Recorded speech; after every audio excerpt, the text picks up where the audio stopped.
নম্রভদ্র একটা মেয়েকে এই এই টিচার নামের এই দুষ্টু লোকটা আই লাভ ইউ লিখস।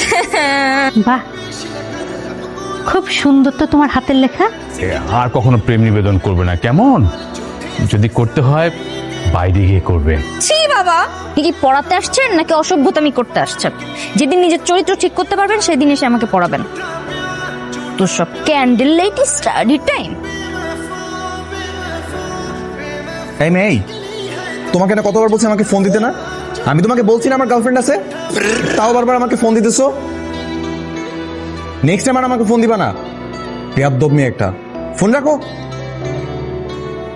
আপনার গার্লফ্রেন্ড আছে আগে তো বলেননি। দেখি। দেখতে হবে না, ম্যাথ করো। করবে তোমার নিজেকে কি আহামরি সুন্দরী মনে হয়? তুমি তো দেখতে একটা ঢেঁড়সের মতো, কোনো পাগলও তোমাকে গার্লফ্রেন্ড বানাবে না।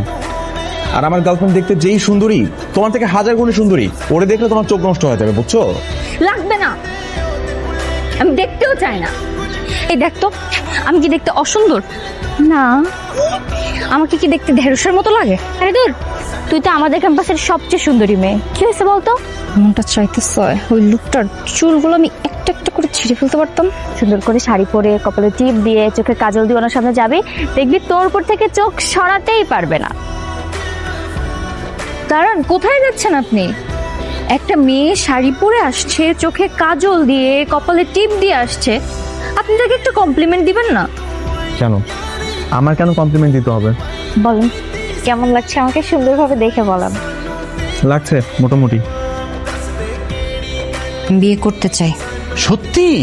আলহামদুলিল্লাহ। এই কথাটা শোনার জন্য কতদিন ধরে আমরা অপেক্ষায় আছি। কিন্তু আমার একটা শর্ত আছে। শর্ত? কি শর্ত? পাত্র হতে হবে রিয়ান স্যার। হ্যাঁ, তার দিনের মধ্যে যদি বিয়ের ব্যবস্থা করতে না পারো, আমার মত চেঞ্জও হয়ে যেতে পারে।